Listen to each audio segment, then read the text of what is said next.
Bismillahirrahmanirrahim. In this lesson, we're going to begin with attached pronouns. Last time we covered quite a bit about unattached pronouns, such as how they're always rafa and also independent, meaning they do not need any other words. Keep in mind pronouns are proper as in ma'rifa and not common nakira. Let's learn now what the attached version or counterpart is. First and foremost, difference will be that attached pronouns are dependent, so will appear along with some ism, fi'il or harf, such as in abduhu wa rasuluhu. Abd and rasul here are examples of ism. The pronoun hu is attached with them as it does not show up alone. Secondly, we must know that unlike unattached pronouns, which are rafa, attached pronouns will always be considered as nasab or jar status. How to know which one it is then? Well, it depends on context, since we have previously discussed how we look at nearby clues and words to figure out whether it's nasab or jar. Thirdly, it's important to remember that harakas don't matter in pronouns, so each pronoun has just one form which remains the same even if ending haraka on it is different to the status, such as how huwa is always rafa despite fatha present in the end. The example mentioned earlier, hu has dhamma, and yet it will be counted as nasab or jar. This all may sound tricky, but you will get there insha'Allah. Bringing up our chart once again, let's go over what we did before and compare with the counterparts. We find huwa for he in third person masculine. Making it nasab and jar, it becomes hu. Next, for third person feminine, we studied hiya for she, which becomes ha. To sum it up, huwa becomes hu, hiya becomes ha. Then for pair unattached, we had huma for both masculine and feminine, which is simple as attached version for nasab and jar will be the same.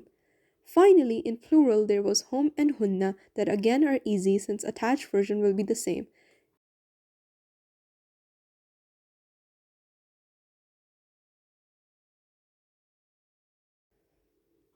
Repeat after me. Hu, huma, hum. Ha, huma, hunna. Recall that anta means you for masculine. After moving an, we are left with ta, that is changed to kaf, arriving at ka as the attached form for anta. For anti, that would make ki its attached form, since an is removed, turning ta, which has the t sound, into kaf, which has the k sound. Then let's move on to antuma. Making the same changes, removing an, changing letter ta to kaf, we end up with kuma as attached pair form for both masculine and feminine. Following the same rules, antum will transform to kum just as antunna becomes kunna.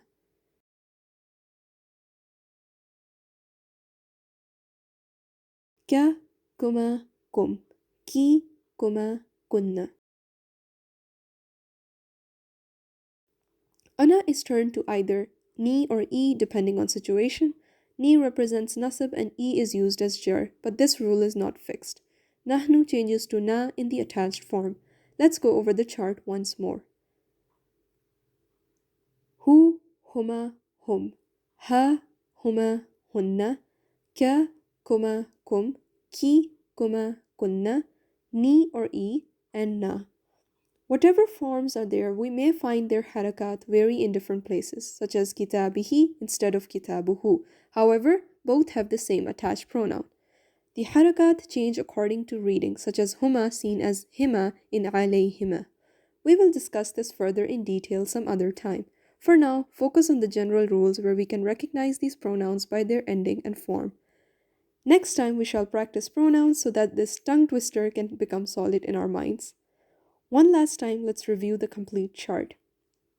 Hu, huma, hum. Ha, huma, hunna. Kya, kuma, kum. Ki, kuma, kunna. Ni or e, and na. That's it for today. If you have any questions or feedback, feel free to email us and we'll try our best to respond. Until next time, Assalamu alaikum.